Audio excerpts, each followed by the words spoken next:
We'll call it to order, and if you please join us in prayer and pledge. Bow your heads. Father, we are so grateful to be living in a democracy where many play a part in making sure that the needs and desires of our citizens are heard and met. As we work together to find solutions to difficult problems, we ask that you guide us to speak respectfully and with humility to one another.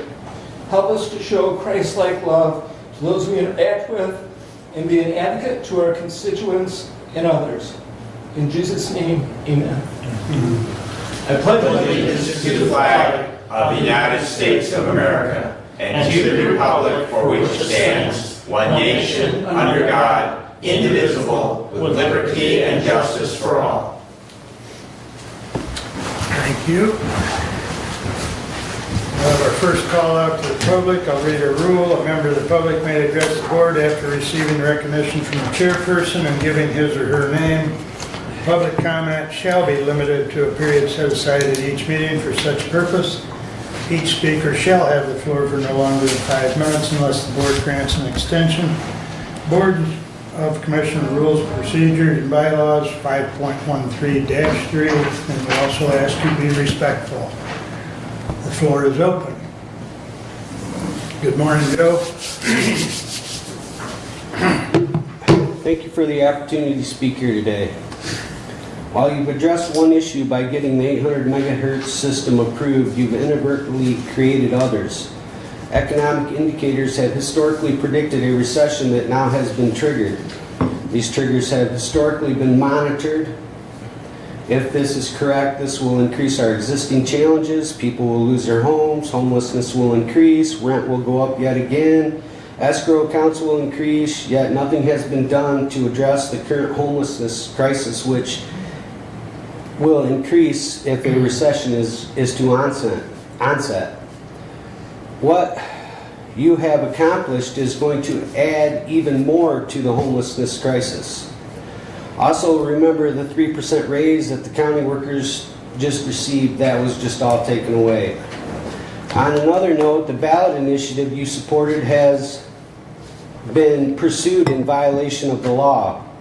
It is unlawful to use government resources for a ballot initiative, yet those resources were indeed used and allowed in violating the Campaign Finance Act by Beth Towns and the Waldron Fire Department. Commissioner Lanius addressed these concerns about the signs from the beginning. Thank you, Commissioner Lanius, for those concerns, because that's what triggered my investigation into it. This is deeply concerning, especially given that your own attorney has publicly acknowledged that you cannot give away public resources. Another troubling thing is our county sheriff violated the Hatch Act in his campaign efforts for sheriff. Total disregard for morals, ethics, and legal standards, and the apparent double standard in how laws are applied to public officials versus the public is profoundly disturbing and troubling, and I expect better. The weaponization of our courts, judges, and laws need applied equally to everyone, even our public officials. You use your power of the purse. Excuse me a minute here. Lost my place.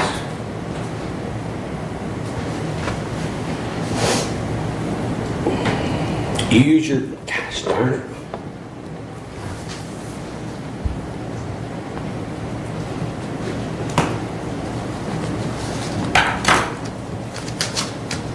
I'll skip the last one. Finally, when is the class action lawsuit on the County of Hillsdale going to be acknowledged in the open? And how much is that going to cost the taxpayers? I was told by a person affiliated with the law firm that filed the class action it was going to cost Hillsdale County a lot of money. Every county in the state was named, costing counties of our state hundreds of millions of dollars. And thank you for your time and consideration. Thank you, Joe. Anyone else wish to address the board at this time? Your name, sir? Mark Katz. My name is Mark Katz. I am the Community Corrections Manager hired this year through the Community Corrections Grant through Michigan Department of Corrections. Just wanted to introduce myself, give you a quick synopsis on what I do. I go to the jail and complete risk assessments on people that have been arrested for serious misdemeanors and felonies. I then complete a risk assessment determining the risk level to the community, risk level to themselves, and the likelihood that they'll show up to the next court hearing. I provide that information to the judges prior to arraignment hearings, which are Monday, Wednesday, Friday. In the past, judges have no information on people when they're determining bond. Bond has to be determined at every arraignment hearing. In the past, judges, all they receive from the prosecutor is a charge request saying what the charge is, no police reports, they have no information. So basically, they make an educated guess on bond conditions for people. Now they have information where they can make educated decisions, and we can make decisions that actually help people. In addition to the assessments, I also provide supervision over people while they're in the court process. The goal through supervision is, again, to make sure they attend their court hearings and also help them attack whatever demons are creating issues for them. If it's substance abuse, we connect them to substance abuse services, inpatient, whatever's needed. Housing, employment, those sorts of resources to try to help people get back on track. In addition to those things, I complete monthly expenditure reports for MDOC, track all the data, complete quarterly reports, wrote the grant for next year that was submitted back in April. We find out later today, actually at the state board meeting, the proposed amount, we received $62,000 this year for the grant, which we maxed out. And really kind of are operating under a skeleton type structure because the money's just not there to provide the full service we need to. When I rewrote the grant, I added some more programming. The proposed amount ended up being $130,000 that's submitted to MDOC. We'll find out later today at the board meeting, but it looks like that's probably what we're going to be approved for today. So that's a real benefit for the county. Additionally, our grant GOP reached out to me a couple of weeks ago, and our county was awarded an additional $10,000 for this year. The purpose of that is to be able to attend the national conference. They want me to attend the national conference in September, as well as continue to put more money into our electronic monitoring program. We had a really, really small budget to try to operate under as far as anytime there's a victim crime, judges like to see a Tyler on the defendant so that we can monitor whereabouts, that sort of thing. And this additional funds allows us to do that at no cost to the individuals. So we have a lot of people that aren't able to get out of jail because they can't afford the cost of a tether. So we received those additional funds to finish out this year. And then hopefully, like I say later today, we'll get approved for the new grant, which will start October 1st. So, Mark, normally we don't engage, but since I asked you to come, I'm going to, with the board's permission, I'm going to allow a few questions if we may, because your position relatively new, and I think this is the first time some of the board members have actually met you. So, if there's any questions as far as community corrections? Well, I do have a little question. Go ahead. How do you feel your program's working so far, and does it seem like it's streamlined our court system a little better with the judges having more information based for each individual? Yeah, absolutely. So we have several measures that we follow. One of them is the public safety rate, meaning did the person commit a new crime while they're out on bond. So far I've assessed 100, it's in the 160 range since February 1st. 90 some have ended up under supervision. And we've had 2 that have committed a new crime. So our public safety rate has dropped tremendously from where it's been in past years. And I think, again, that's that supervision piece. It's getting people connected into services to help kind of reprogram things versus just opening the jail and saying, oh, there you go, see you at your next court date in 3 weeks. Okay, so that's got to alleviate some of the attendance in the jail itself, right? Absolutely. So with the grants coming in, and you'll be able to buy more tethers, more equipment for the tethers, that will help alleviate some of the attendance in the jails also, right? Yeah, so in part where we were at, the grant this year had $1,500 set aside for tether costs, which are $400 a month. So that didn't go very far. And so I wrote in 20,000 for next year. And I believe that's all going to get approved. The proposal for next year actually ended up being 154,000 because we had a drug screening component in there as well. The state took that out when they submitted our proposal. They took out the drug screening. They said, yeah, we don't really like drug screening anyway, pretrial services. So they took that part out, which left us at the 130. So tethers are 400 a month? 400 the first month, 300 a month thereafter, yeah. Okay, and typically, an individual may wear that tether for the endurance of their probation or for a period of time to where you deem that they can be free from it. Yep, through community corrections, the max would be up until sentencing. Okay, At sentencing, it would go off. I monitor through sentencing. That's my job, is to get people at the court date, get them sentenced, and then they move on to whatever's next after that. okay, and there's sentencing dates relative to the crime they committed in the court schedule? And Correct. things And like that. there's big factors. If it stays in district court, if it gets bound to circuit, it's a longer process because you have to have the bind over and stuff. So it varies, but yeah. Okay, Yep. Typically, a normal situation in district court, probably 6 weeks to sentencing. If they're bound over to circuit court, it's probably closer to 4 months. okay, Yeah. thank you. Questions from the board? I have a question.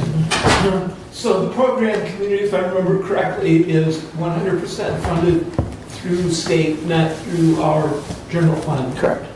The part that is contribution from the Hillsdale County, though, is the office space and what else, Michael? Office Right. space? Yeah, facilities, technology, yeah. So where is your office? I'm on the top floor of the courthouse building. Okay, Yep. thank you. That's it. Okay. All right, thanks for coming over, Mark. You're welcome. All right, any other public comment at this time? All right, we'll have another public comment towards the end of the meeting. Consent agenda, Move to approve. Support. any additions or corrections? Hearing none, all those in favor signify by saying aye. Aye. Opposed, same sign. Consent agenda is approved. Correspondence is listed. Any comments at correspondence at this time?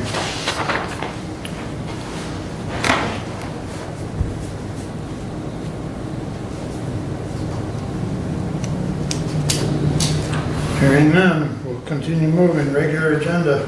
Motion to approve the regular agenda as presented. Support.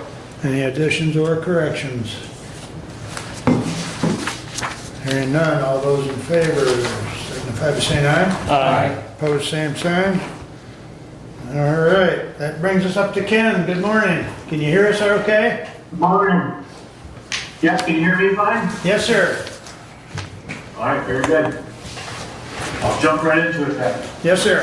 First off, I thank the Board of Commissioners for having me here to present the 2023 audit results. Hillsdale County has had its financial audit, which is required by the State of Michigan Treasury, and also its federal audit, required receiving over $750,000 in federal money. With this financial audit, we get evidence to support your financial information.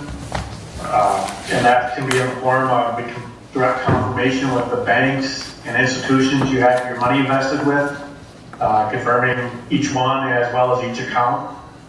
Also the debts of the county. We can also confirm on the state's various websites all the state money they provide you guys, like revenue sharing, 911 monies, etc., BART monies, and then also federal money. Then we do a lot of testing of various transactions and systems, covering receiving money, paying the money out, making sure approvals and all the checks and balances are in place. All the different systems with payroll are working correctly, because that's always a huge expense with any government. So at the end of all this evidence gathering, testing, and also we look at relationships and kind of consider, do we do several other counties, what's going on with them, what are the new things, what should we expect, and then look at those relationships, and we see some things that are a little more interesting or different. We drill down even deeper into those areas to kind of get ourselves our assurance. So at the end of all this, we give our opinion, and it's on the first page, the first paragraph of the report itself. And unfortunately, it never comes out with said unmodified, but that's the opinion that you got, and that's basically the clean opinion.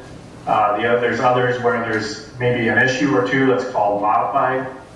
There's a disclaimer when there isn't evidence to support something one way or the other, and then there's an adverse when the evidence and the records don't jive up, and we can't kind of reconcile to agree on what something is. So again, the unmodified opinion, meaning everything is supported as well as it's in accordance with the different accounting principles and rules, and also standards of the state as far as internal controls and policies and ways of doing things. So clean opinion.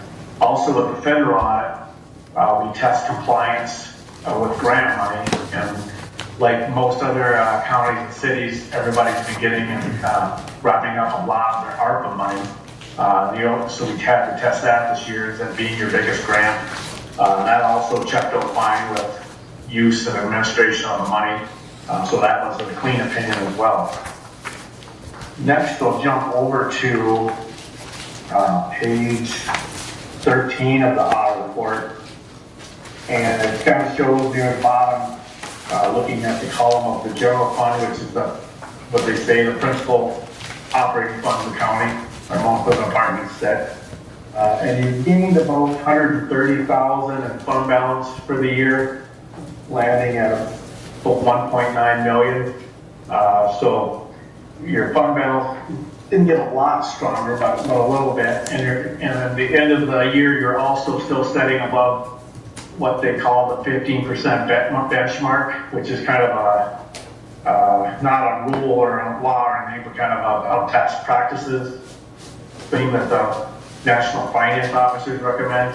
They kind of have a floor recommended of 10 to 15% of next year's expenditures, of always keeping your fund balance at that level to be at a safe place in case you have loss of funding, additional unfunded mandates put down, or you need a lot of times with grants, you spend the money before you get it, so you kind of have reserves at the end of each year to use for upcoming expenses and budgets and those things. So good for the fund balance, getting a little bit stronger and being at that safe level. Well, and Next. Ken, in that regard, as our annual expenditures continue to, increase with inflation, that fund balance has got to increase a little bit as well to make sure that we stay in that 10 to 15%. Yes, that's very true. In these times with inflation, it's, needed to kind of keep up with it. And so, even with gaining a little bit, it's kind of hard with inflation rates, doing what they've done the last few years. That's a good point. Next, we'll go to page 15, and this shows your enterprise funds, which are kind of more business, what they call business oriented. And one of the biggest is the medical care facility, which is audited separately with my brand. And I can get their audit folded into yours because it's a part of the county. And that's looks like it's doing pretty well. They have no issues with their audit. Then you have your delinquent tax funds, which are set up by year. And those looks like they're averaging about almost a little over $6 million in cash. I think you take out tax notes each year to buy the delinquent taxes. Looks like last year you used about $2.8 million to buy those. But overall, the tax funds are looking healthy. The only concern, obviously, we've been saying with those is with that statewide litigation about wanting to change how the proceeds are used at tax foreclosure. It used to be 100% of the proceeds could be taken by the county to pay the taxes, and then the excess went to would go to the general fund. Now they want that to just be covered, the outstanding taxes, and the rest go back to the person that was foreclosed upon. So that obviously means that could be a little bit harder for those funds moving forward. They used to be a really good money maker for most counties all the different fees and interest they would charge, but it's something I think we need to watch with those moving forward. Might be quite the gangbuster as far as earnings like it used to be. Another point of interest usually is on page 29, we have the different cash and investments of the county.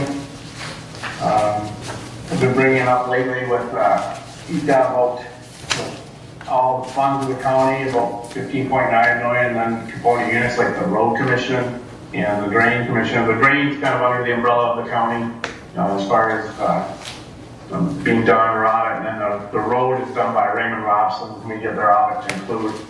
But the cash and investment, the overall, everything and everybody, about 19.9 million.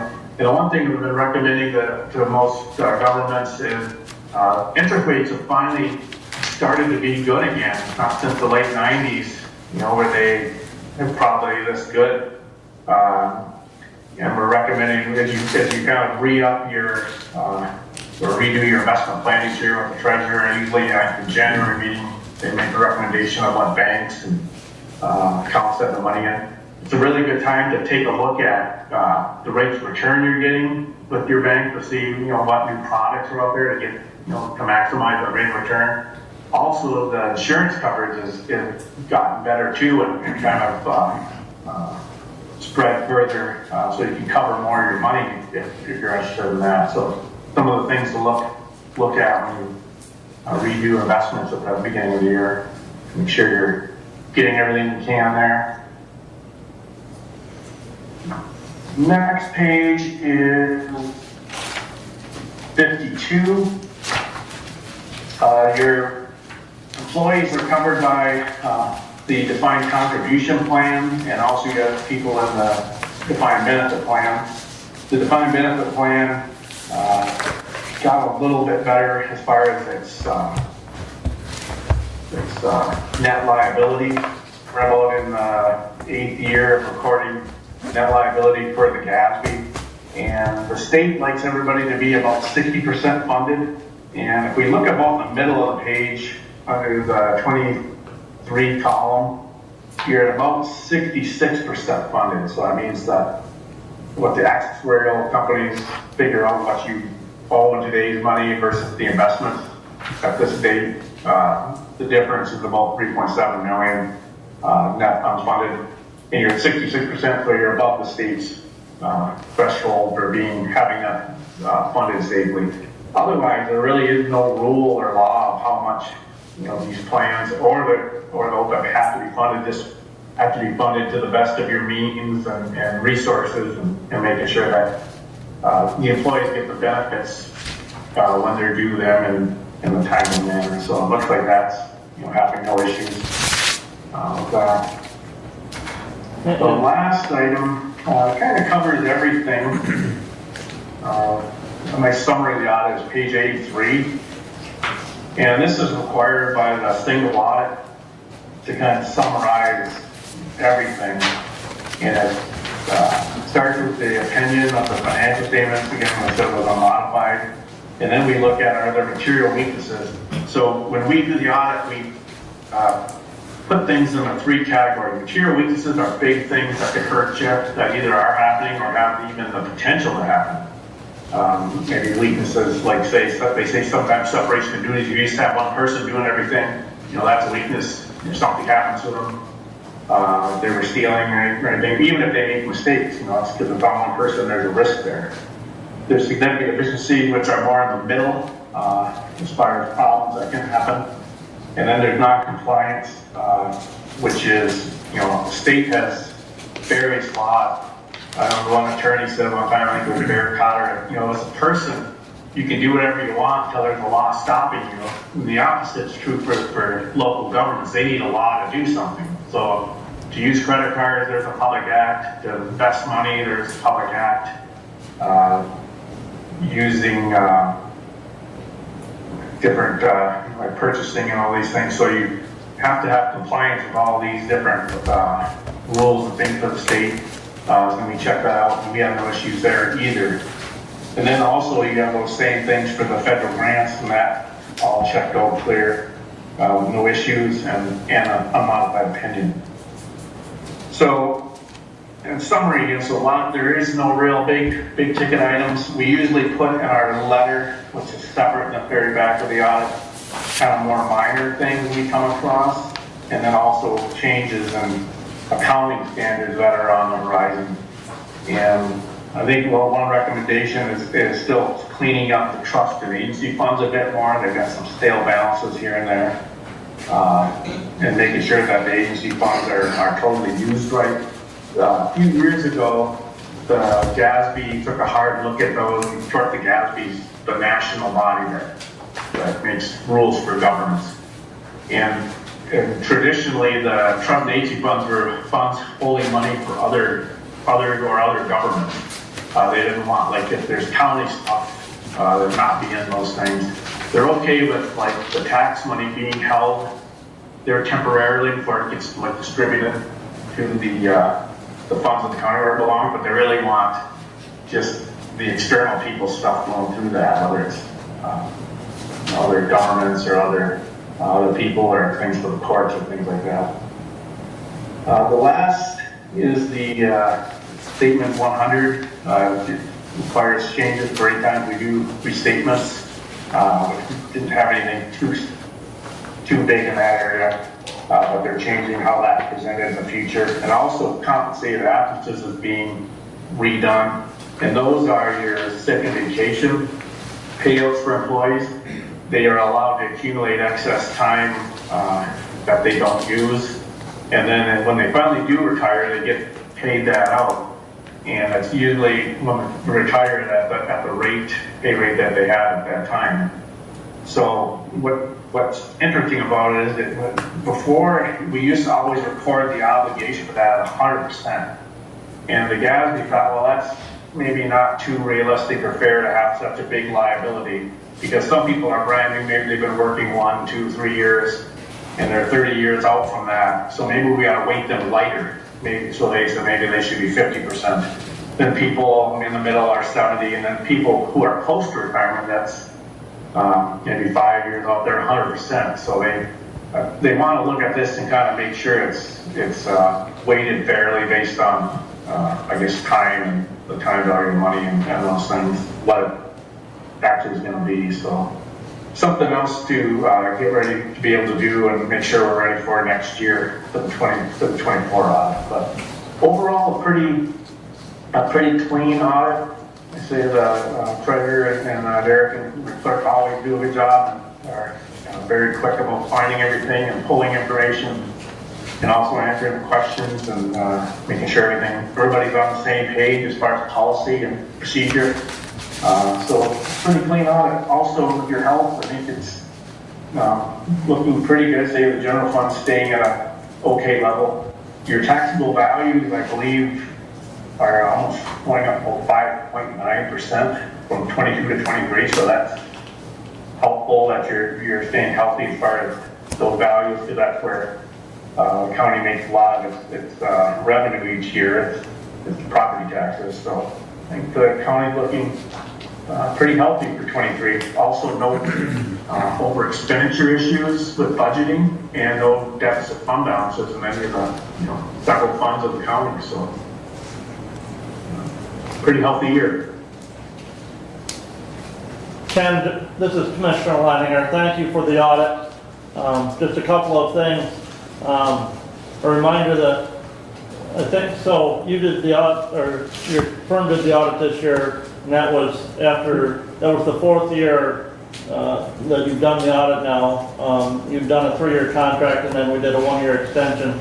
Here in a little bit, we're going to be entertaining a proposal to go out and seek a 3-year bid for audit services. So would really appreciate you guys submitting a bid again. Yes, sure. And we appreciate the relationship and always are interested in continuing.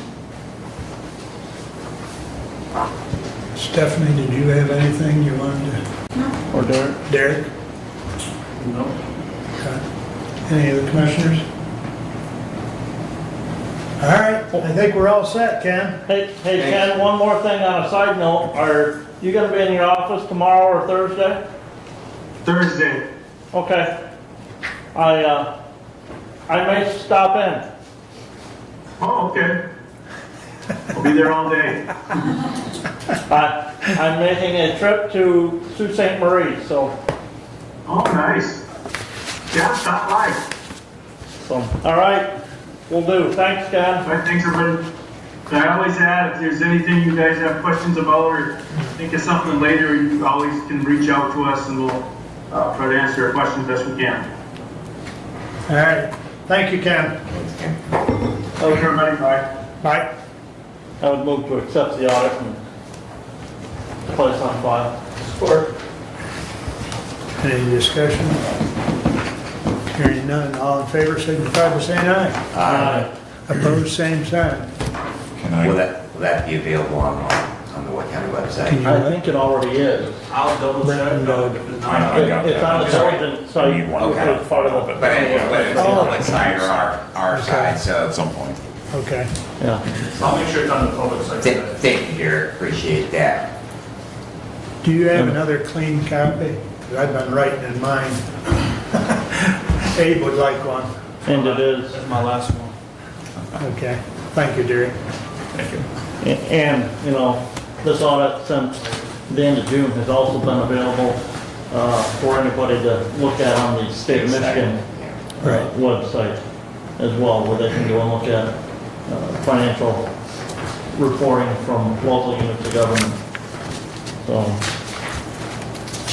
I'm up, I continue, and I think we have Stephanie here to give us an update on some things, so I'm not sure if we can have the treasurer.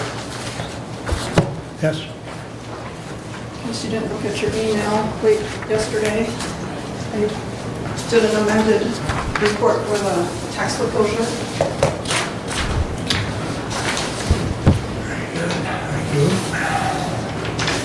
Thank you. Thank you. So I guess I'll start with that.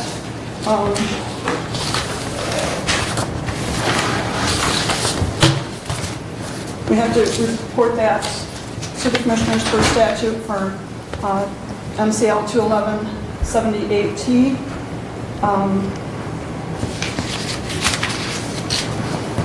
Actually, it's M, but it's regarding 78T. This is the 2022 year of the auction. We had 20 parcels that were foreclosed for a total minimum bid of $88,544.36. Columns 3, 4, and 5 are if we were sold any to the government, the state, or any of the local municipalities. We did not have any of those. At the auction, we had 18 parcels sell, and that total was, of minimum bid, was $85,202.24. The column 8 is how much the proceeds were for parcels that were sold. It's $152,818.30. Column 9 is the amount in column 2, which was the minimum bid plus any costs, and that total was $89,912.36.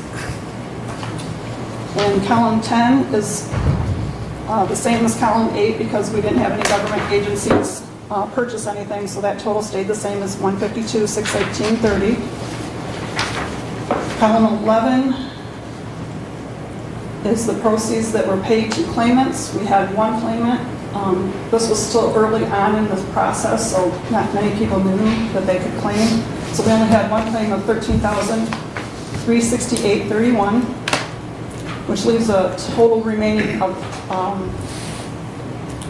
you take column 10 minus column 9, and then you subtract off the claims for a total of $49,337.63. So that's reported to the commissioners on a yearly basis by September 30th, and I have to also report that to the state of Michigan. And Stephanie, so you said this is for the 2002 foreclosure year, and these properties... 22. I'm sorry, yeah, 2022 foreclosure year. These properties were just sold here in July and August of this year, correct? No. These were sold in '22. These were sold in '22. Yep, we're like basically 2 years behind, but that's how the process works. Okay, so how long do the people have to file their claims for redemption against, for that outstanding? That time has surpassed. That time has passed already? Yep. Okay, so If you're following the statute, July 1st of the foreclosure year is the last day you can file a claim. So basically, anybody whose property is going up on the 20th of this month, if they didn't file a claim on August 1st, they're out. It's done. And we're not sure how that money that doesn't get claimed is going to be handled, but I'm still putting that money away. still reserving that aside, right? Because there continues to be litigation filed Yes. and It's hard to keep track of all of it too. litigation pending. It is mind-blowing. And there was a Supreme Court decision recently that went back and dealt with some of those issues dealing, after the Supreme Court ruled that former tax foreclosure unconstitutional, the legislature enacted some new statute. You're now operating underneath that new statute. Correct. The Supreme Court issued that ruling, I believe, 31st of July, Yeah. dealing with those prior years that the county has, and I think we met last week, and I think you're anticipating obligation for those years of potential payout is around $1 million. Yeah, I have it right here.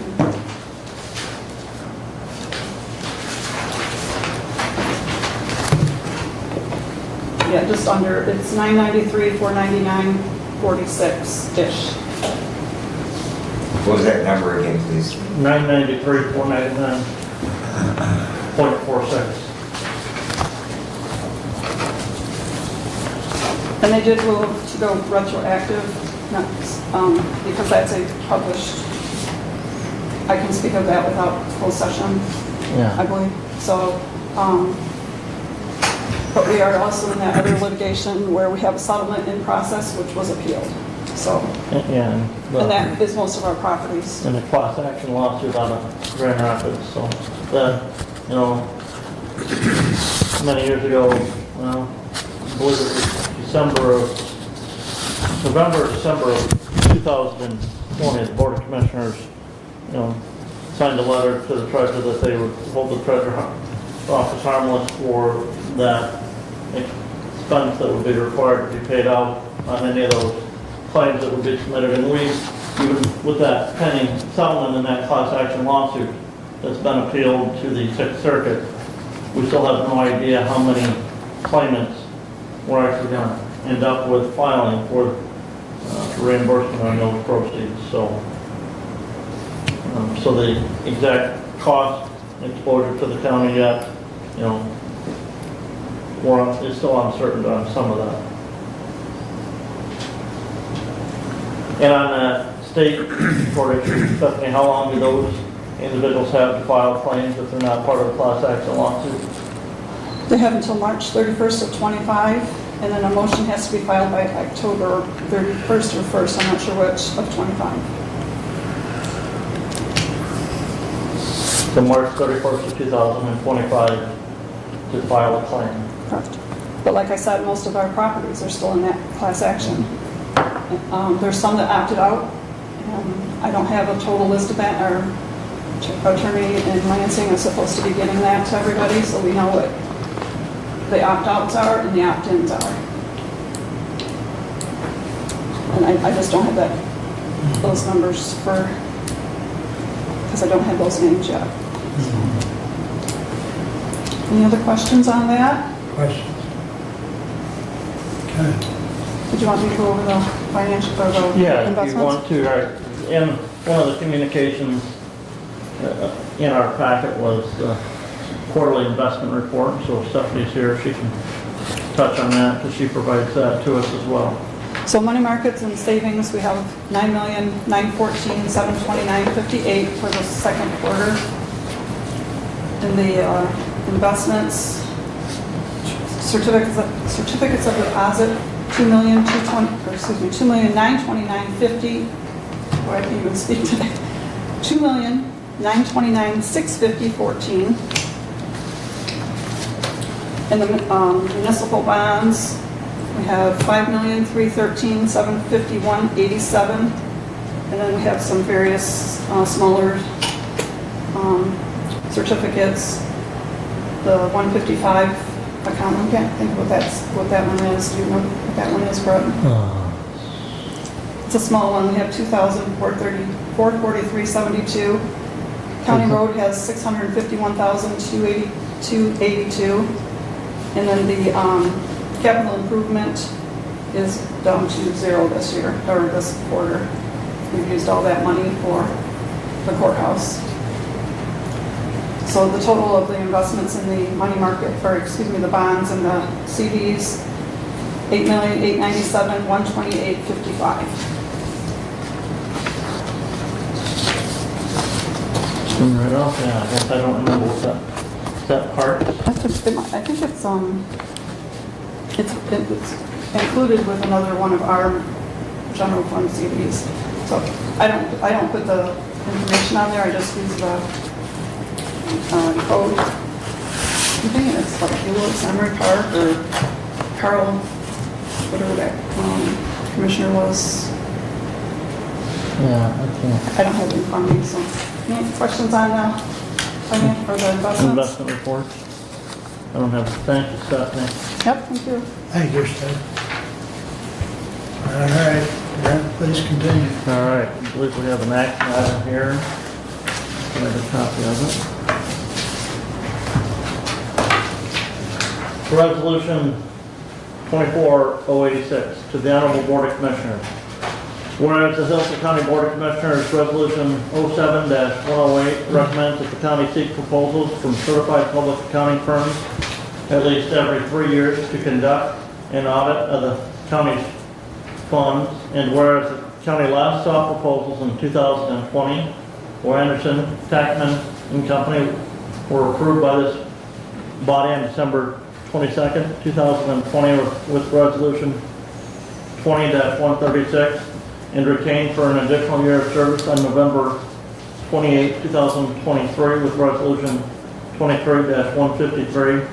Now therefore be it resolved that the Hillsdale County Board of Commissioners authorize the Finance Director to seek proposals from qualified accounting firms for the preparation of the county's annual audit for fiscal years 2024, 25, and 26, and that proposal shall be due no later than 4 p.m. on October 25th, 2024, and should be addressed to the Finance Director, Room 111, 33 McCollum Street, Hillsdale, Michigan, 19242. I move for adoption. Support. And as stated in there, the board has previously passed resolutions saying every 3 years that, we need to seek bids. It does allow for, a 1-year extension on that bid, which we did do with Anderson Tackman. But it's that time where we need to go out and seek bids from a lot of firms to see what other numbers are available out there for us in preparing that audit. Any questions or comments on the resolution? Hearing none, we'll do a roll call, please. Commissioner Leininger. Yes.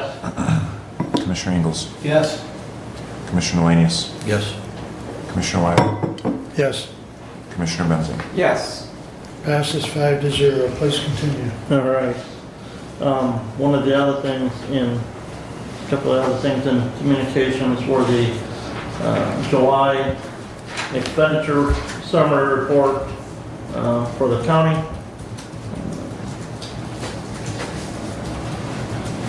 And you can see there, year to date, we're at 48.99% of funds expended. We'll have to, with 58.43% of the year passed. So, looking good. There are some things that are over budget. One of the things that's over budget is the facilities. One of the reasons we're over budget facilities is the district court building. We're seeing more expenses at the district court building because there's more activity there than what it's budgeted for. The other thing, you'll see there are some things on there that are over budgeted, but some of those are 100% reimbursed to the county. Work done out at the health department building, and that is actually reimbursed 100% back to the county by the health department. So, and there's just some timing on some of those other things, and paying for health insurance and so forth, that put us over the year-to-date budget figure, but just because we're always paying a month in advance on some of those items. The other thing that was in there as well, it was the revenue summary report year over year, showing, where we're at as far as revenue to the county general fund so far year to date compared to where we were at the same time in 2023. As Ken indicated, and as many of you know, the vast majority of our county revenue projected this year, 9.3 million, is from property tax revenue. And so far year to date, we've only brought in just under $2 million of that 9.3 million. Because that county property tax revenue is billed on the summer tax bill, which was due September 14th. So, but there's that you can look at. There are some areas there where we are trending under. There are some areas where we have seen an increase in that revenue. But as Ken indicated, one thing that we need to be very cautious of is looking at, and depending on the delinquent tax revolving fund or the delinquent tax fund money to come in, for that money to come into the general fund to help increase or balance that budget in the future. So something that I'm very cognitive of and want to make sure that we can build a budget, hopefully without using delinquent tax revolving fund money. So the other thing is, talking to Derek, he has gotten some budget requests in from department heads. The deadline for those submissions is August 31st. I know that I've gotten him some dates, and I think Commissioner Ingalls, I don't know if he's gotten with you yet to talk about dates as to when we can start having those meetings. Is Derek still here? I don't know if you wanted to talk on any of that expense and revenue. I just had a brief comment on the expenses. Okay. So in the comments on any of the highlighted items on the expense page, if it looks to me like they're going to go over budget, I use the word projecting over budget. Those are scenarios where I anticipate we will need an amendment at some point this year. And I've talked to a lot of departments that are going to need that as to why they will, and when we present the amendment, we would present that information as well. One of the driving forces seems to be jury trials at the courts. If you look at the circuit court budget, it's probably going to be significantly over budget. Budgeting for jury trials, we do it a lot on trends, and over the last few years, there hasn't been nearly as many as it's been this year. So I just want to make that distinction. So when you're reading those comments, if it just says timing, only timing, I'm anticipating that it won't be over budget. If I say that it's projecting over budget, I'm anticipating that we will need an amendment at some point, or change what's happening. But a lot of the things, they just kind of are what they are, a lot of the expenses. So,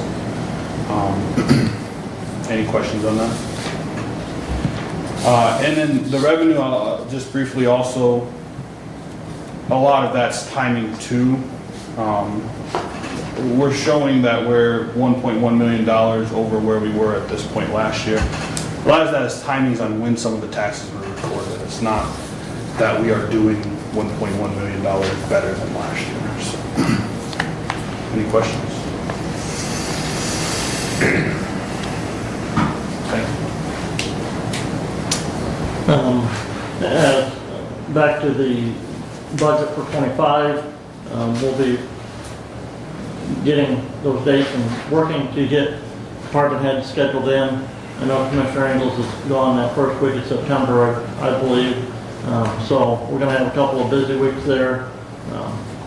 Some of those can be scheduled prior to August 31st. Right, the plan is, yeah, and I think we're trying to get a lot of those things booked and scheduled in. Parks have typically requested an early date. They requested. Yeah. Okay. So, but I would ask the personnel committee that if any requests come in for classifications, changes within the wage schedule, that you guys, that your committee, look at those, evaluate those, get that decision, you know, back to the board so we can make a decision here so that we can, you know, build that best budget that we can as quick as we can.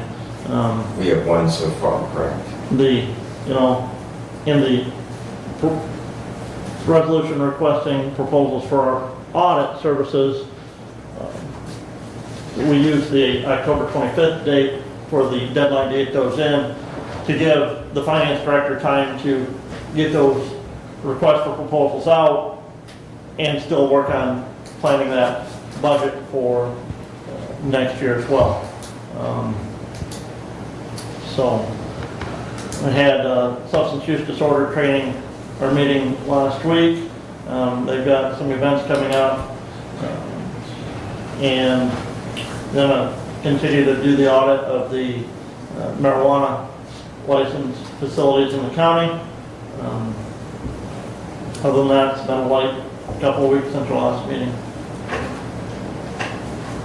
Okay, any questions? Go ahead. Commissioner Weininger, and forgive me if I have somehow missed it, but have we had any discussion in regards to an inflationary increase? And we know that we have our scheduled step increase, but previously we had come up with a number for our department heads to be able to build their budget.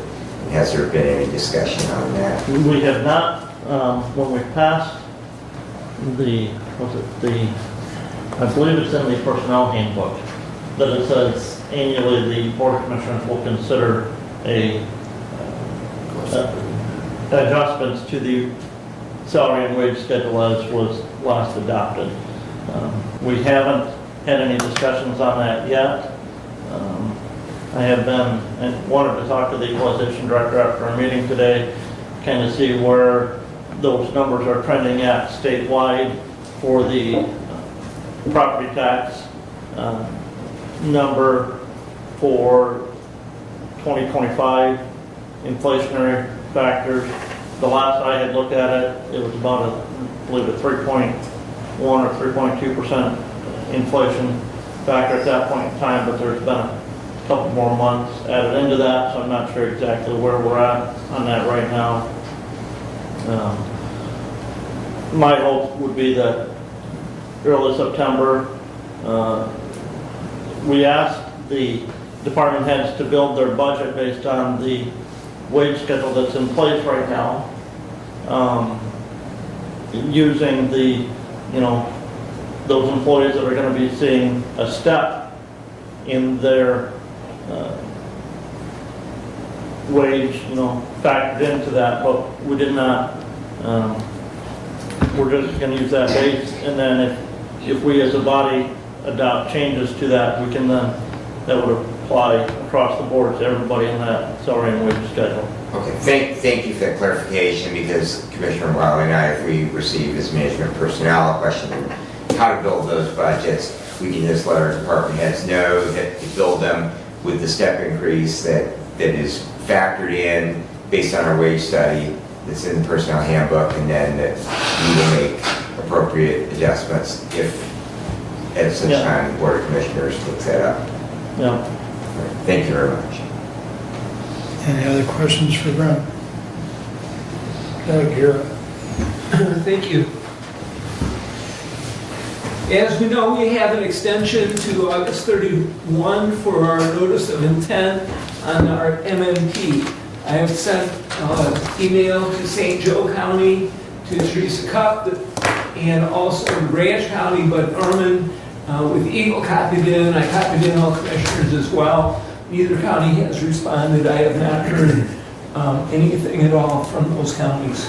The only thing I heard is Teresa's out right now sick, so, and the deputy's not pulling any triggers. So Okay. I would have expected her to respond. So at our next meeting, we will have a notice of intent in one form or another. Mhm. I will prepare that. Okay. Okay. Thank you. I did have the pleasure of attending the Summer Youth Program Awards Appreciation Luncheon. This was in conjunction with Key Opportunities and Michigan Works Southeast. This was last week. At the luncheon, they acknowledged and awarded the various youth that participated in the Summer Youth Program. This was the first program of its kind in Hillsdale County. City of Reading Medical Care Facility, Crossroads Healthcare, Jonesville High School AT Department, and Jonesville Bakery all participated. Students were in attendance with their families and were presented very nice awards. It was a terrific afternoon, and it was great to see the progress that these students had made throughout the course of their summer youth mentoring program. Sandy Balance is here. Would you like to say a word, Sandy? Well, I From do Michigan know, Works. yeah, thank you. I do know that I was asked if we do it next year, which we intend to do it, make sure we have tissues on the tables. We had one employer, Crossroads, which is actually hiring the individual, brought her roses and everything, and it was quite moving. But yeah, we're gonna hopefully double our count. We started out with 10. We had 8 that were successful, so 80% with the youth is good. We had 2 individuals that had perfect attendance. One even had a broken leg and still came. And we had them not only work at their site for 4 days a week, they came to our center 1 day a week, and we taught them soft skills. So the A games, there's like 7 A's. Don't quiz me on all of them, but attendance, attitude, appreciation. And then we had some key partners, Southern Michigan Bank and Trust with financial literacy, 2 classes. We had Lifeways come in and do 2 classes for embracing mental health. We had CAA come in and do rent for success, like first-time renters. So it can only get better. But yeah, it was amazing. It got me pumped up. I don't know if it could last for the whole year to keep me pumped up, but it was awesome. So. Well, Sandy put a lot of time, and it was a year in the works putting it together, and it was a very successful program, and thank you very much. Well, we appreciate you being there too. Yes, thank you. For parks, they did have a public hearing for their budget. Their proposed budget has been approved and submitted. They will have a special meeting at a point to be determined to discuss maintenance on the rental house. The tenant has left. There will be a new tenant coming in. They want to get the house ready to go for that new tenant. There was discussion at the parks, wondering the status from the Board of Commissioners and the contribution of roads in Lewis Emery Park. I look forward to having a conversation through our budget on that topic. At the Road Commission, the contracted paving to townships is complete. Much of the other contracted work is complete. For example, the first application of brining, scraping, crack sealing, gravel, limestone shoulders, chip and seal will begin in upcoming weeks, starting in about August 19th. The washouts on the gravels that have happened due to the heavy rain mostly have been scraped at its point of attention. They will continue with that. The bids open for Hog Creek Bridge piling. There's 16 pilings in total, and decking for Timber Bridge was awarded to E.T. McKenzie. So that job will begin soon. Hopefully, the completion date is mid-September. A little bit after what they had hoped with school starting, but it's still going to be done in a good fashion. Pavement marking has begun, and the territorial road open date projected at the end of August to the middle of September. Again, it's a little later than what they anticipated. but it is something that will happen by mid-September. Our IT department put together a facilities summary for social media talking about the Hillsdale County Courthouse, the exterior repair. The highlights of the project are listed and was put on Facebook.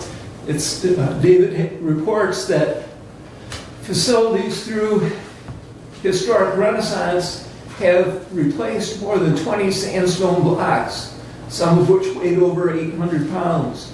They reseeded blocks and tuck-pointed miles of mortar that was allowing water to get behind the blocks. They replaced copperwork all over the building, including the dome, which had more than 30 gunshot holes from over the 120 years of the old copper being replaced. Repair the tile roof, including replacement of the water membrane that was under the old tiles, and replacement of many tiles that were damaged or broken. Removal of the 110-year-old Seth Thomas clock mechanism and the installation of a new electronic clock device that will keep time and adjust for daylight savings without having to go up into the clock tower to change the time. The bells will now work again and are currently doing the Westminster chimes just before the hour. Soon the hour strike will also start to work. Plans are to give the Seth Thomas clock, the old clock, to the Historical Society when the arrangements can be made. Commissioner, we will get that to you. I am working with Darren to have it happen. They now have the space, that's the good thing. Yes. With the old one. The rework of all the windows in the courthouse, including replacement of broken glass, reglazing the glass, repair or replacement of window frames and casements, and making it so the rain and wind do not pass through anymore, has been completed. Replacement and repair of the west door steps so they're safe to walk on. That door is used as a fire exit and not a regular exit. Those steps are now in good shape again. And we're at the beginning of the month, so we've had Hillsdale City Council. I attended much discussion on dial ride fees and certain challenges with pickup and drop off at some of the schools. Hillsdale Township meets tonight. And that concludes my report.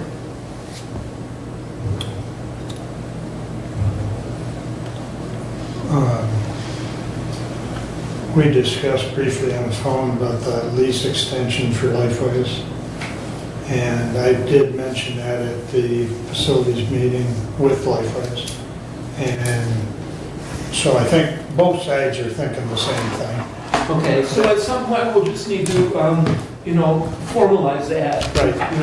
And I think we'll be in good shape. Right. Okay. So both sides are on the same page, I mean, as far as Lifeways and the county, so. Okay.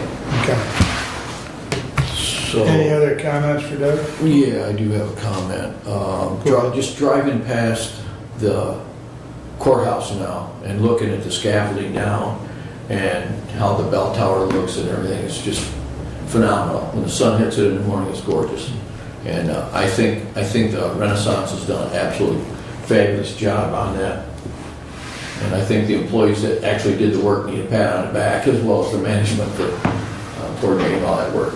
So they have the scaffolding from the bell tower and the clock tower removed. They're working on the roof that they couldn't work on because scaffolding was there. The scaffolding that remains the roof will be repaired, and the scaffolding that remains, the hope is by, certainly done by Thanksgiving, but that timetable we've heard before, and as I understand it, everything is on track. Well, they've had good weather to work, so. Commissioner, in regards to the courthouse, I saw windows up there in the corner of that clock tower in those upper corners that I don't think I ever noticed before when that scaffolding came down. So yeah, that new white paint maybe is what makes them stand out in regards to that up there. When are they going to do the roof on the Hillsdale addition? I don't know the scheduling for that. Okay. Because that was one of the original bids that we had. Thank you for that reminder, because I noticed that at one point, and I said, what are we going to do, Barrels on that? Yeah, on that? 22052 was the resolution to take to Okay. do that. So Yeah. that, because that addition now is, 2007, I believe, it was completed. yeah, so it's 17 years old and it's 20-year-old roof is, shingles yeah. ought to be outlawed. You talked about roads and I know the drain commissioner is actually the one coordinating the project, but the M99 had no contractor show up for the pre-bid meeting on that, so the drain commissioner is on vacation this week, so I'm not sure exactly what the plan is going forward with that, but yeah. Well, in his email, he indicated that it's not likely to happen this year. It'll be in the spring, and that his options he was investigating. Yeah. And the road commission is aware as well. Parks. We had set money aside for them to do treatments in the ponds. So Is DEQ going to allow that? at this point, Eagle has set their foot down and said no. They have a set of conditions that are not showing to be reasonable. The fisheries and DNR are in favor of the program. And so there's some negotiating going on between DNR, the fisheries, and Eagle. I don't know what the result will be. The Parks Commission at their last meeting discussed certain spraying that they had historically done and they have not done in several years, and they would like to get back on a spraying routine to help control those weeds. Doc Brothers was going to come in and cut and remove some of the weeds, which would have helped prevent additional sediment. Well, Eagle claims that when you cut those weeds, you're disturbing the base, the bottom of the pond. And they have issue with that.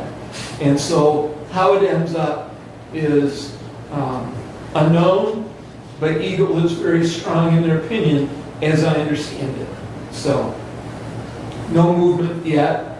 That money is still allocated. Some of it likely has been spent in with others in some of the preparations, but for the most part, the hope from their budget that I think you may have had a chance to look at is to roll some of that into next year. So. Has Eagle made a site visit? Yes, there's a young girl who is by the book, very by the book. I'll tell you what, I don't know what set of glasses she's looking through, and I don't mean to be personal, but those ponds are the worst I've ever seen them. And there needs to be something done, or you're not going to be able to fish or anything. Yeah. I mean, it's... And Parks has discussed that. Mike Works is the manager, and he's been on the phone, and he's had visits. He's talked to some of the folks that have historically done some work on the ponds, and he's trying to do what he can in order to get some movement. Eagle has dug in, and they aren't budgeting, so. I don't know, if this body needs to send a letter, then we could, I think this body would be happy to sign off on a letter, because somebody needs to kick this can and get it moving. So that's that one of the ponds, I don't remember which one when I looked at it, but it's disgraceful, I think. And they're all disgraceful. Well, agreed, but, one... So the trustees are trying to do what they can. Yeah. Well, for what it's worth, if you think it'll help, this body can certainly draft a letter and put it on our letterhead. So, Thank you. at least I'd be in favor of it. Sounds like Steve would be. So the budget committee does need to get together and have some conversation on some of the possibilities and needs at the parks. And I know that some of their scheduling besides our own challenges in scheduling, they have challenges too. Trustee Smith's gonna be in and out of town, that's a trick. So, if we can get on the calendar, Commissioner, I'm trying. Okay. Anything else for Doug? Steve, you're up.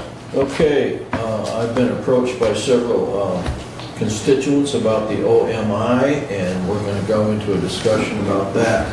So, for the benefit of some of our constituents, I did a brief outline, so if you'll bear with me for a moment, I want to go over what OMI is. And it's an Ohio, Michigan, Indiana council. It was established July 30th of 2019. Its purpose is to serve as an advisory agency to provide planning services to the appropriate local, state, and federal governments regarding land use, housing, health, welfare, safety, and development, as well as water supply and distribution facilities, including waste treatment and disposal. The counties of Branch, Hillsdale, and Lenawee make up the Michigan representation of this council.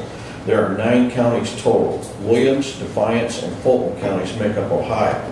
LaGrange, Steuben, DeKalb County make up Indiana's portion. The OMI, established as a council, allows for receiving grants and contributions as well as gifts from state, federal, and local governments and their political agencies. It also allows to enter into contracts and agreements with respect thereto. The OMI is currently involved in the study of the water levels in the tri-state area. It is currently contracted with USGS for the purpose of data collection and analysis by means of monitoring wells throughout this 9-county region. This important data is vital to creating guidelines and local laws to protect this valuable resource. Without it, it would be impossible to create any laws or guidelines for this natural resource. At this time, Michigan has granted $500,000 to date. Ohio has granted $500,000 to date. The invoice we're looking at today is for $4,000 for our contribution. The total of this bill is $36,000 for the cost of well monitoring for the next 12 months. 9 counties splitting this $36,000 brings us to $4,000. I personally strongly support this payment towards our future protection of this important resource. I forwarded to each one of you the minutes of our last OMI meeting with all the charts available that you had some questions on about how they look and how things were going, is with respect to the reports from USGS.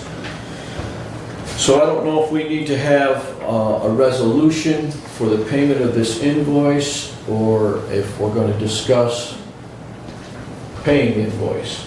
I guess that's where we're at right now. Do we need a resolution to pay this invoice?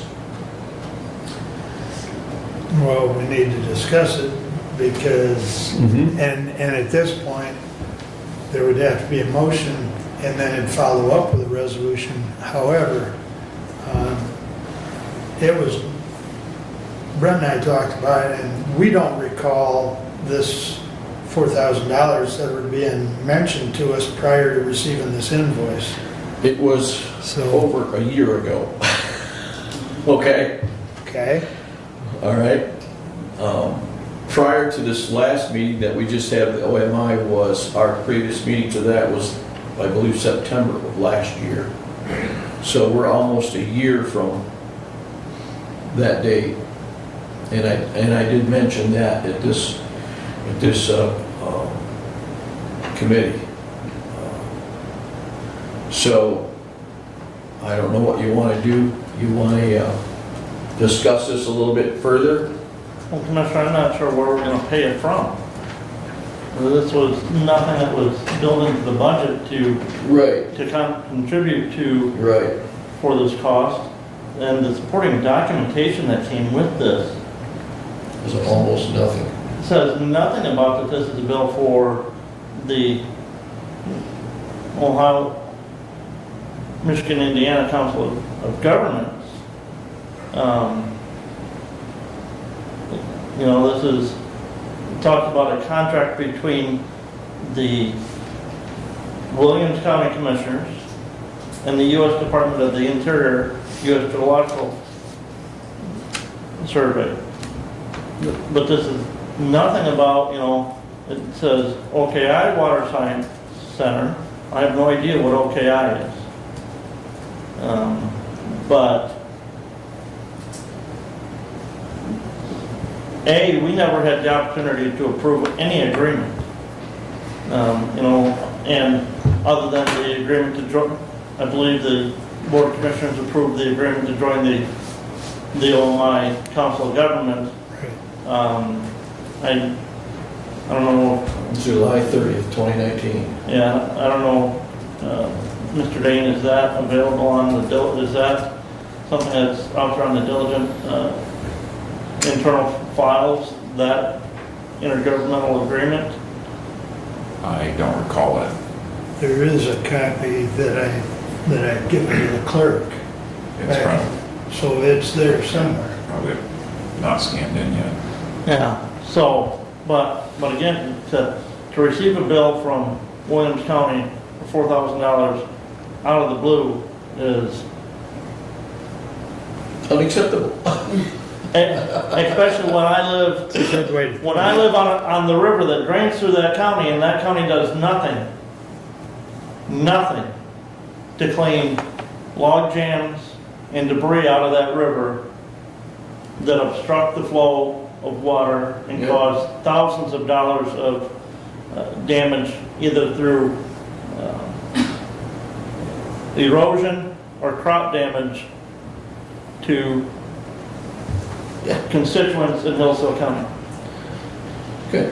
So, and scrolling through this, I was trying to refresh my memory and looking at this, you know, the first thing that concerns me is you're writing a check to Williams County Commissioners, okay? That's the first thing. That's the first thing that bothers me, okay? You know, the second thing is it doesn't really specify, it says well monitoring this contribution towards cost of well monitoring, but it doesn't say Michigan, it doesn't say Indiana, it doesn't say Ohio. I agree. Okay.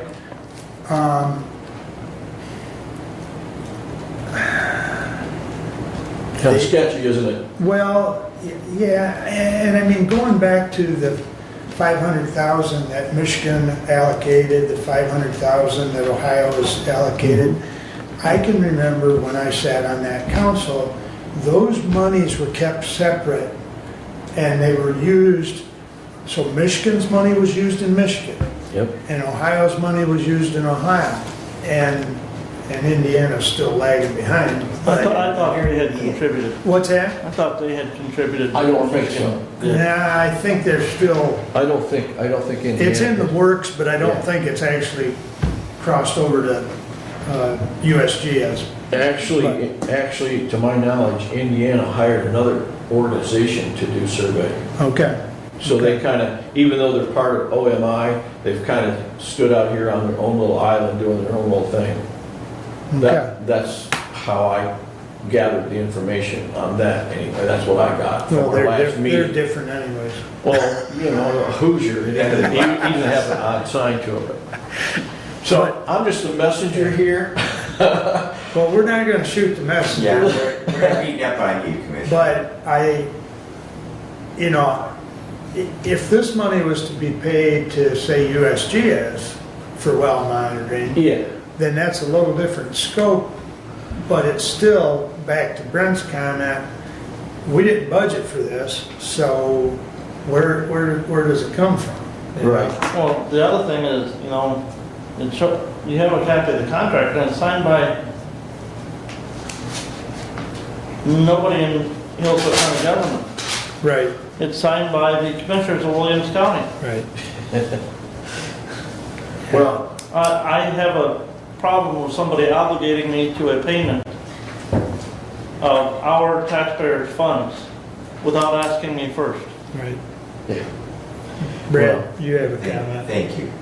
Commissioner Lanius, if I could go back to what you have read, and there was a paragraph in there that talks about the purpose of the OMI, and it talks about housing and wastewater. Could you reread that paragraph, Sure. please? Sure, I took all this out of their bylaws, you know. Yeah. But I just would like for you to And I was kind of surprised. state again the purpose behind that, Yeah. and then I'm gonna have a comment. Okay, so, here we go. Its purpose is to serve as an advisory agency to provide planning services to the appropriate local, state, and federal government regarding land use, housing, health, welfare, safety, and development, as well as water supply and distribution facilities, including waste treatment and disposal. Perfect, thank you. So my commentary on that is, here is a classic example of the expansion of government, okay? That a whole bunch of people jumped into, and, you know, I just wanted to point that, because when you read that... Let me okay, be clear about something. I didn't itemize that, I just took a rough draft. Okay, yeah. so if you want the real gist of it, I can forward you the bylaws for the OMI, okay? Thank you. You know, you've done a great job of summarizing. You know, we're talking about housing, and we're talking about land use planning, and all these other things. And this whole thing was supposed to be about water withdrawals from the Mishindo Aquifer. That was my whole interpretation of OMI's beginning purpose was to collect data for water usage. Right. And then when I read all that, holy smokes! Wait a minute, how is this all come about? You know, and in spite of the fact they don't have any governmental power of any sorts, it's just an advisory council. Mm-hmm. So to that, I remember, because I was involved in it as a commissioner, with Commissioner Lotzenheiser, when the city of Bryan was really, really disturbed that their municipal water wells were going to dry up back about 2010, and they petitioned the EPA to get a sole source aquifer, the feds, to come in, and that all kind of went away. And then they found a new scapegoat in a fish farm in Pioneer, Ohio, and this whole issue resurfaced again. But anyways, you know, it comes back to that we're being asked to pay for something that Williams County has obligated to, that's something that Williams County has been worried about since 2009 or 2010, and they have been trying to drag, you know, the state of Michigan and the adjoining counties, and, you know, the state of Indiana in their adjoining counties into what has been a concern all along. I haven't heard anyone outside of the rumors, but, you know, the impetus for this whole thing goes back to the place we're getting the bill for. Right. And that really concerns me. Yeah. Well, if I'm not mistaken, I think this whole organization actually started in Indiana, am I not? Is that true? Indiana had Bryan, Ohio. Bryan? Williams County has driven this thing from day one. And Commissioner, it all started not with the fish farm, but it started with dairy farms. No, it started with Toledo, with an individual in Pioneer, Ohio, wanting to put wells in to pump water to Toledo as a replacement water source from Lake Erie. Even prior to that, the city of Bryan petitioned the Environmental Protection Agency, and there were multiple public hearings held that I attended, and Commissioner Lotzenheiser attended on behalf of Hillsdale County, when the city of Bryan was trying to create a sole source aquifer that would cross the state lines and get the feds involved in this whole thing. And if you Google that, Mishindo sole source aquifer, and add Bryan, Ohio, or city of Bryan, you will find the documents from that in the EPA's files. So and that was because they were trying to stop some large dairy operations outside the city of Bryan, and that was the method of shutting those large dairy operations down. Well, and there was also a couple other farms. I believe there was a chicken operation. There was multiple Yeah. large farms, Yeah. not just dairy. But that was, you are correct, that was kind of the initial, what really kicked off the formalization, if you will, of OMI was the attempt to pump water over to Toledo. Correct. Okay. I just forwarded to all of you the original agreement that was signed creating OMI. It's about an 18-page document. If you can't find it at the office, I'll forward it. I should forward it to you, but if you can't find it, let me know. Because I was one of the original signers of that. And that document was basically a copy of OKI, Ohio, Kentucky, Indiana. There is a similar organization in the southern part of the state, a similar situation with Aquifer. If you look up Ohio, Kentucky, Indiana, or OKI, they have morphed into something that is far larger.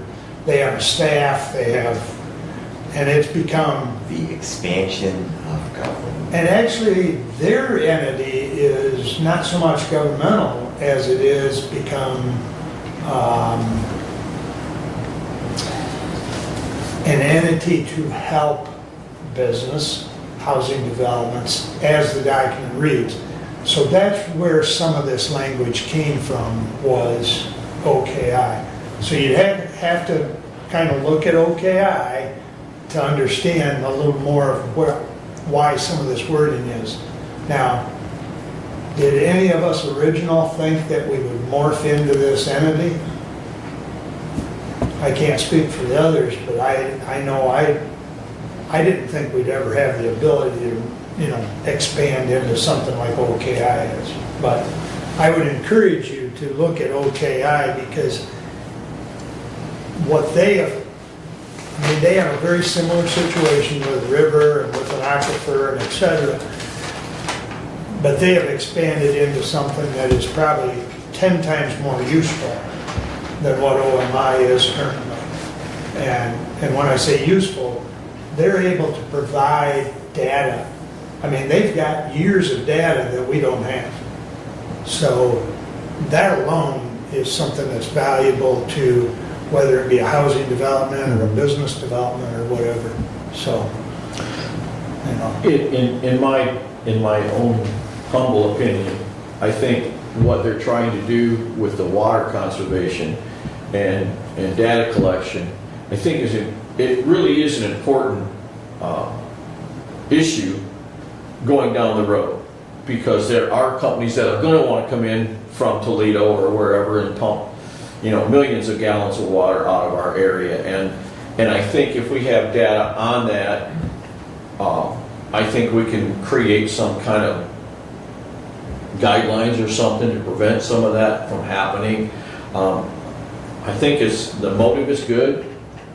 I think the execution with USGS is good so far. Getting a bill like this, I don't think is good at all.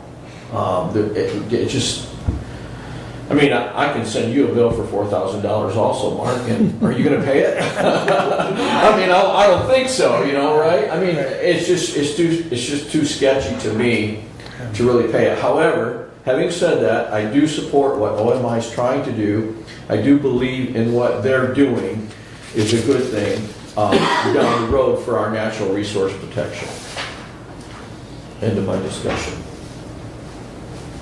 Got anything else, Commissioner?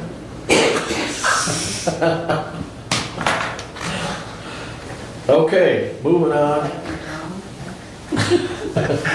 Moving on, Litchfield Corn Days, I believe is Saturday the 17th. I've been kind of slow with the calendar this last 3 weeks, I guess it's been. Senior Centers, September 6th picnic is going on. I'll have a Human Services Network August 20th at 8:30. And The newest member of our Human Service Network is Bridges Out of Poverty. It's new to Hillsdale, and they are located in Jackson at 209 East Washington Avenue in Suite 430-23. And that's about all I have for today. Go ahead. Thank you. You just said some words, Commissioner, that are just, I'm delighted to hear, and that's to hear that Bridges Out of Poverty has joined our Human Services Network. And my question, first of all, the Bridges Out of Poverty is a program to teach those things that we talk about a lot of times that should be taught in high school: how to balance a checkbook, how to open a bank account, how to look at a lease, how to possibly apply for a mortgage. A phenomenal program. Yeah. There have been CAA has worked in that program over in Lenawee County. Bridges has been in St. Joe County, and some overtures in Branch County.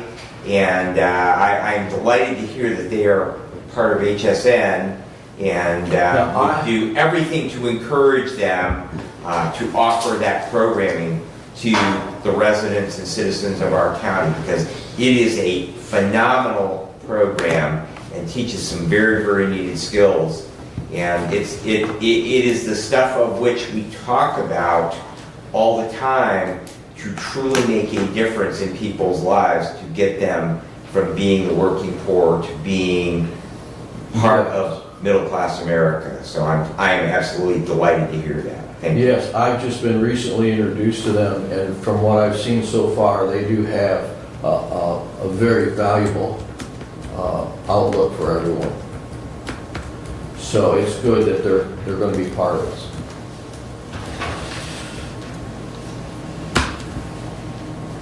When was your most recent HSN meeting? Oh, geez, we had one in July, I believe. Okay. I know when Lifeway staff and myself met with Josiah, the writer of that homeless report. Yep. I know Shannon provided him with the dates of the next upcoming ones. And the reason I'm asking is because I'd like to know if he attends. Okay. Because we strongly encouraged him to attend an HSN meeting because... Yes, that's where they're all at.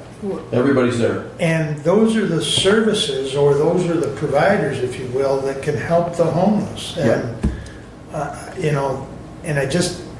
One of the things we learned from talking to him that day that we visited with him is, quite frankly, him and the homeless committee did not understand what is available out there to help. Right. There's over 22 agencies involved in the Human Services Network here in Hillsdale County. Right. And so when they all get together and we have that meeting, that's the time to really get acquainted with everybody. I will make I appreciate I'll write it down, because if I put it up here, I'll forget it. Well, I'm just curious because, we've kind of laid that groundwork. I'd just like to see if he follows up, Okay. Because I think it's important. Because of the way that report was written, they weren't aware of some things. Yeah, I kind of showed a little bit of lack of knowledge and understanding about the Human Services Network that we have here in Hillsdale County. Correct. And there's a lot of services available. Well, and I think that day he was here, you even brought that up. I did bring that up. So, okay, thank you. I'll try to help remind you. Okay. I'll be at that meeting, so I'll try to help remind you. Yeah, you do attend. Commissioner, were you able to get to the ribbon cutting No. yesterday for lunch bowl? No, I didn't. I have that in my report. Okay. Anything else for Steve? Hearing none. Brad, you're up, sir. All right, the Domestic Violence Treatment Court held an informational session. I believe everyone did receive an invite to that Zoom meeting on July the 30th. The new track That is a grant funded, I think we received $400,000 over a period of years to create that domestic violence treatment track within our court system. They have a probation officer and a case manager. The case manager is a part-time position. Once people enter that program, participants are screened through Lifeways, and then they establish a treatment plan. No contact with victim orders are created by district court, and hopefully that, number one, that will alleviate some of the work burden for our existing probation department for district court, because that probation officer will deal specifically with those cases and create some better outcomes for people who are involved in the crime of domestic violence. Mark and I met with Nick Wheeler on August 5th to discuss his thoughts regarding equalization and register of deeds. As you know, Mr. Wheeler did successfully receive the nomination, Republican nomination for registrar, and he has no opponent in the general. So the assumption is that he will be our next registrar, with Bambi retiring. We do need to have a discussion in regards to, because Nick has expressed that his intent is to continue on as our equalization director. And since the equalization director does work for the Board of Commissioners, we need to have some discussion as to whether we are going to embrace that idea, or if not, that we are going to let Nick know that, and that we would need to begin the process of hiring someone to take over that position on the first of the year. And so I was looking for input from my fellow commissioners in regards to that. Commissioner Wiley and I, like to say, we met with him, and we really just wanted to get his thoughts. Doug, you have a comment? Is it anticipated that equalization and registrar are two full-time jobs?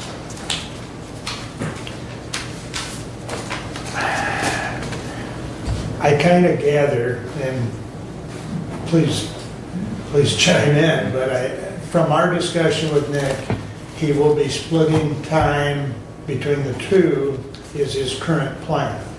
Now, how much time he spends in each location, my comment during the discussion is at best, if that's what this body wants to do, is let Nick combine them for now, then it's on a one-year trial basis, was my comment.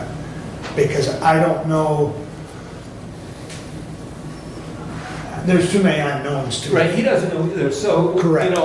I'm sure there's going to be ebb and flow seasonally. Yeah. There'll be a certain time of year where equalization demands a lot of time. I don't know the schedule in Deed's office, so I don't know how that goes. It's an elected, so to me, that's the full-time job. Right. To me, that's the full-time job. Right. And the percentage then is less in equalization, and that would be a consideration that I would try and determine, through conversation and maybe that one-year trial, you find out really how it works out. But, it's not 100%. Right. It'd be some number less than 100%, I would think. Yeah, that's the way I foresee it, Doug, is we don't know, there's too many unknowns. Now, at one point in time, and I believe the number that we were given was that there was 3 in the state that were combined, and now I believe that's down to what, 1 or none? None at this point. So it sounds to me like it's 100% job equalization and 100% job, deeds, and that's not compatible. Well, Commissioner, I would say in that regard, the majority of the combined deeds have not gone equalization. The majority of the deeds combined have gone clerk, register of Right. deeds. 33 of Michigan's 83 counties have a clerk registrar. Correct. Okay. Correct me if I'm wrong, Mr. Dane, but I believe that's the current number, is 33. I don't know. He's the not exact looking number. to combine, so he hasn't No, looked at that number. So I figured he had a strong argument again, so. For me, I guess, is the budgetary issue as to where does this go if we look at a combined split position to begin with. As you know, elected officials' salaries have to be set by November 1st. Cannot be diminished during the term of office to which the individual is elected. And so if we are going to go with a joint position for right now, I would suggest that we set that elected officials schedule and leave that where we leave the elected official schedules. And if there is any salary consideration for joint responsibilities, that be considered then a part-time equalization director position. So I guess my request as budget chair to the personnel committee is in that job and wage schedule classification, we add in if we're going to go forward with this, we add in a part-time equalization director position in that job classification. Or you know, to come up to satisfy that, so that we have the registrar of deeds, which is paid outside of the salary compensation schedule, and the equalization director, whether it be a full-time or part-time, we have that compensation right there in the salary and wage schedule. There also is a question that I have in my mind just from my experience in township government, and that is in regards if it requires action of this body to consider that an additional duty, so that there possibly, and this may be a question for Mac, or maybe a question for legal counsel, as to whether or not that we need to formally act on assigning that as an additional duty, because there are statutory duties that as registrar that the holder of that office is required to perform, but they are not required to perform any duties outside of those statutory duties. So if there are additional assignments, and again, I go back to my time in township government, there are many cases because in townships, you have a lot of times a limited number of people to do things, and so there is a requirement that they be assigned. If you have an individual that is, say, your maintenance person, that also happens to be a township trustee, you have to assign that as additional duties for them to be employed as the maintenance person for the township, for the sexton for the township. Commissioner, I would be very cautious of saying the equalization duties are additional duties to the registrar of deeds, because in the unfortunate event that something happens to Mr. Wheeler during the term of office, if we have assigned that and made that compensation as part of the deeds compensation, you cannot diminish that compensation during the term of office. I agree with you completely on that. That's why the compensation for that needs to be separate compensation. In other words, that you are not adding to the compensation for that. It is simply assigned as additional duties, but the pay would then be separate from that. But that is why I say we probably should get some legal backing to what exactly we need to do in this regard, because we certainly have no experience. There have been a couple of counties that have done it. I know Mr. Wheeler has done some exploring prior to his making the decision to run for that office, but we just need to make sure, to back up what you're saying, whatever decisions that we make, we just need to make sure that we do them properly. Because I believe Mr. Wheeler also is a state licensed assessor. Correct. And trying to fill that responsibility with somebody else who has the same qualification, if you're also trying to find a registrar of deeds and a equalization director, may never come to that same possibility again. Plus, budgetarily wise, one of the other things that I've not seen budget requests from the deeds office or from the equalization office, it would be looking at, if we did look at a combination of those responsibilities, how does that affect the overall budget between those two offices? Are we going to need additional staff in either of those offices to,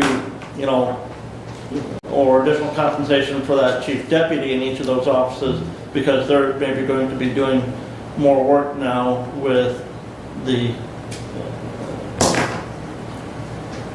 to-be register of deeds if he wins in November, and the equalization director splitting time between those two roles. You may also recall that he receives some additional compensation for his duties as GIS director. So, and that is another piece in this whole picture. So Nick does both equalization and GIS.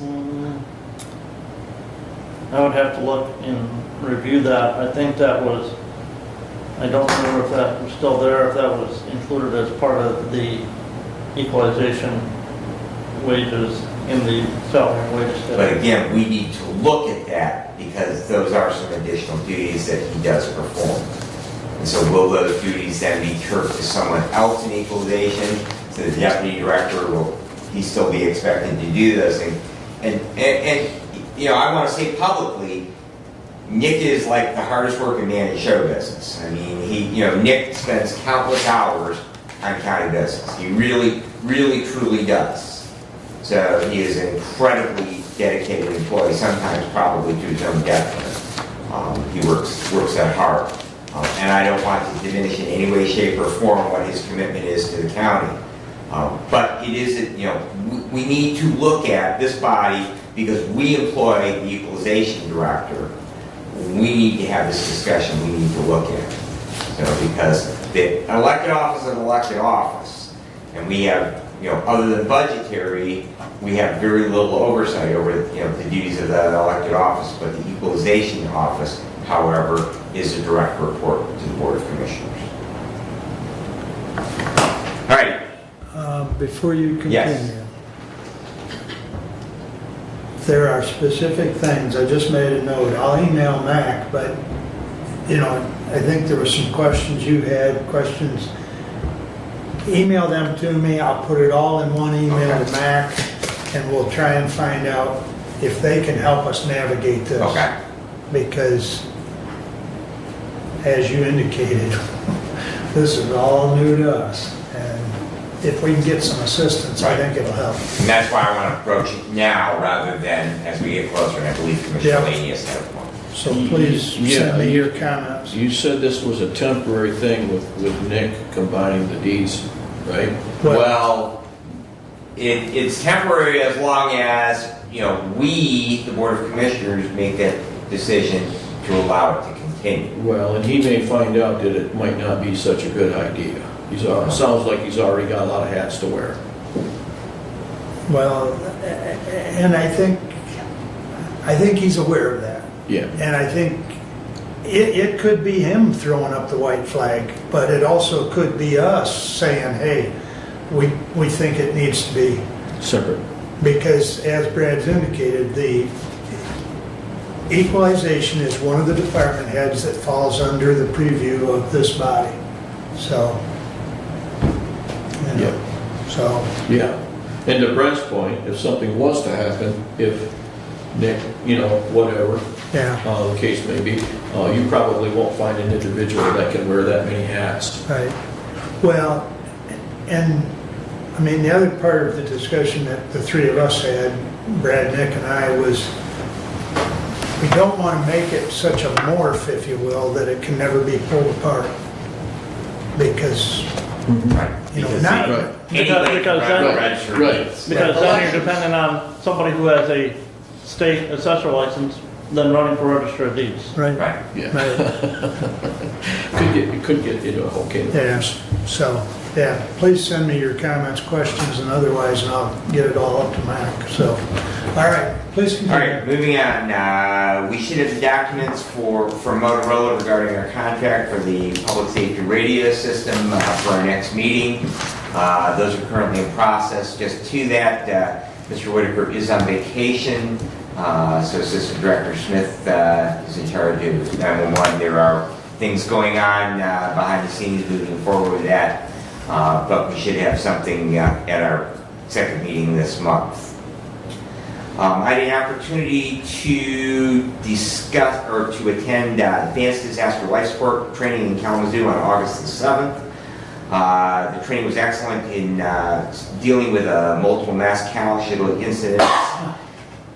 It also gave me a very, very good perspective on managing large-scale events, both from the emergency management and emergency operations center standpoint, as well as an active participant in it. So was really, really great training.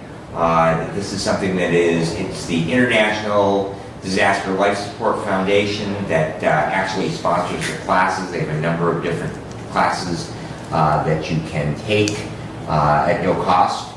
And Western Michigan University School of Medicine is the sponsoring body for the state of Michigan. I had the opportunity to have basic disaster life support and recertify that credential. That's a credential that I had, and back during COVID years that it had expired because the opportunity didn't present. That class is now done completely online. So I do think it'll be very, very helpful. Mark and I have done some training in the last year in regards to emergency operations, and in the event that Hillsdale County was involved in anything from a weather event to some form of mass casualty event. And I think that it niched very, very well in being able to understand how those events work. Yesterday I had the opportunity to attend the ribbon cutting for the new Luxwell manufacturing plant in Litchfield. The owner praised the cooperation from our building inspection department. He said it was very, very easy to work with them. And also the city of Litchfield and Michigan Works, they were very, very helpful in getting their employees set up. And also Sue Smith from Economic Development. Everyone was thanked very, very much for their contributions. The governor was there, as well as the CEO of the Michigan Economic Development Corporation, and Senator Lindsay was there as well, representing the legislature. Facility is phenomenal. It's amazing when you take a facility that did machining for decades and decades. This is the old Simpson manufacturing facility, and I believe it was American Axle after Simpson. Is that correct? Commissioner Lanes? I think so. Yeah, it was for a while. So it's amazing, a facility that did manufacturing with cutting oil and those kind of operations, and now is pristinely clean, very, very well lit, and filled with technology and robotics. Every workstation there, they have multiple laptops set up. They can see that process. The robotics are amazing in there. And it is a really fantastic addition to the workforce. The skill level of the workers, and Cindy probably can back that up, the skill level of the workers there is very, very high. This is not my father's manufacturing type. So very, very clean facility, and pretty amazing the way they put the windows together. So I was delighted to have the opportunity to be able to attend that. So That's on the east side of 49? yes. Yeah. What time was that? What time? What time? 10 to 11. 10 to 11. Okay. That was at the VA. That was at our VA Okay. meeting. That's why. And Commissioner Langer or Madam Treasurer, I don't know if you had any input in regards to the bonds for public safety radio system. If you had any comments on that, I will defer to either of you as to what the status is in regards to that. I've emailed the bond attorney that we use for the tax revolving fund. And that's kind of been the works on the stops. I know we were sharing some correspondence, so like I say, I don't know. I didn't want to speak to that. It is certainly not my field of expertise, and so if either of you had any input whatsoever. I believe Commissioner Lander wanted a resolution today with that. Yeah, and I got an email from the bond council on Friday afternoon. I thought I had sent it to you something, but I didn't. I don't have it here to remember what all was sent in. Well, this was a follow-up to the one that I sent to him, so I'll forward it to you. So. Okay. There's a lot of hoops to jump through. No. Yeah, I don't anticipate it. I was hoping to have, be able to decide what we're doing, move forward, and fairly quick so that we can get boots on the ground working to get this system built as soon as possible. Right. There's another glitch. I use Baker Tilly. They're the ones that go out for the RFPs for the bids to bid. Okay. And the person that I use there, Andy Campbell, has left. He's in the process of not being able to contact former clients for like 29 or 30 days. So I'm kind of in a limbo spot with that. If I want to still go with him or still continue with Baker Tilly. I'm in the middle. I don't know any of them personally. They've done the job that we need done, and that's all I know of them. Yeah, because one of the questions was, do we want to do just a bank bid proposal, or do we want to do offer public sale? Okay. But we need somebody like Baker Tilly or somebody to tell it, to look at that analysis and give us advice as to where they think that best rate is going to come from on that at this time. Okay. Stay tuned. So, Stay tuned is what I hear. So, thank you. And that then would conclude my report unless there are questions. I guess just a comment that, now that the voters have spoken, we need to do everything that we can to get, as Brent indicated, boots on the Yeah. ground and get the project moving, so, yeah. and right, we have Director Whitaker's on vacation this week, I'll be at conference the last of August. It's that August, it's that rush before school starts. Yeah. Yeah, yeah. So, I mean, all we can do is what we can humanly do, so, with just do it as quickly as possible. just a reminder, I will not be here the last meeting in September. Why? I ask that every year. Okay. Any other things for Brad? Okay. I already alluded to Lifeways meeting, facility meeting. Unless we change that meeting date to Wednesday of that week. No, we might have to, depending on what arises on the, We can discuss that as we get closer, and hopefully we get the 800 going prior to that meeting, but anyways, facilities meeting, and if anybody wants a copy, I can print it. Some of the dates are moving dates, but everything to do with the new building has all been laid out as far as site approval, working with the building inspector, soil borings. I'm still not at liberty to tell you where, but the deal's not closed, but it's like very close to being closed down with the property, and then getting with the city, because it is within the city limits. But the new location and the new build is nearing full public disclosure. So, but they've got everything. It's things I don't even think of. But that's why you have people help you organize a progression of getting a new build started. So, executive meeting last week, Mary Beth shared with us that the grant that she applied through Congress, through Senator Stabenow's office, towards this project of the new build, we've been awarded $2.3 million. So our understanding is we might be able to get some through Wahlberg's office, so we're still waiting. The same application basically was sent to both offices. But Commissioner, yes.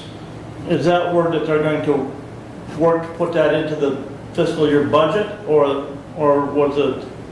has that money actually been approved in an appropriations act that Congress has already passed? It's forthcoming. Okay, because the only thing that I'm hearing we're going to see on the federal budget anytime soon as another continuing resolution. Well, that was part of the discussion last night at the facilities meeting was because, Just because the senator says that they're going to put that forward, you said that was Senator Stepanow that was going to do that? right, I don't envision a federal budget being adopted until after Senator Stepanow is no longer a member of the United States Senate. How many years have we had SCR now? And no budget? so, yeah, understood. We did get confirmation from Wahlberg's office, though, that he's in favor of this, and since it was applied through both the House and the Senate, it would potentially be possible that Wahlberg would carry the torch on it. So, stand by to stand by, we've heard that, right? And then the Finance Committee is this afternoon, which I'll be attending that as well. VA meeting yesterday.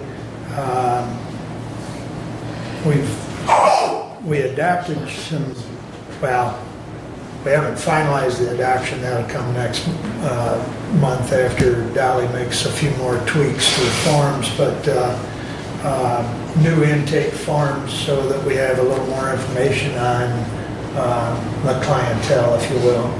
And Dolly was going to also get with Nikki so that those can be uploaded into her computer, and so we've got easier access to, looking at which individual's been helped, because we do have rules on what we help for and how often and so on. So, and that also brings us into the form.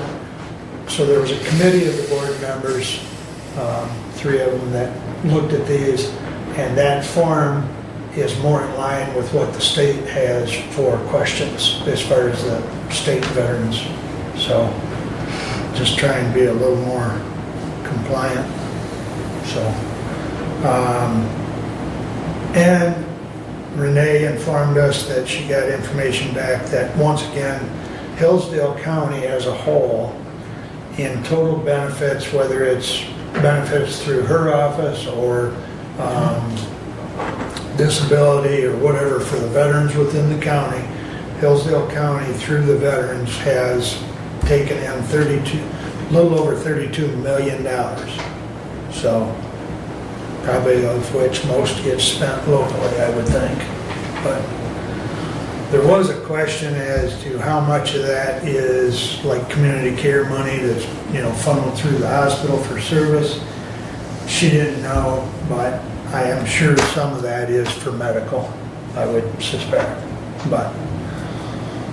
And attended Allen Village last night and got some more tonight, and you all know the district drill.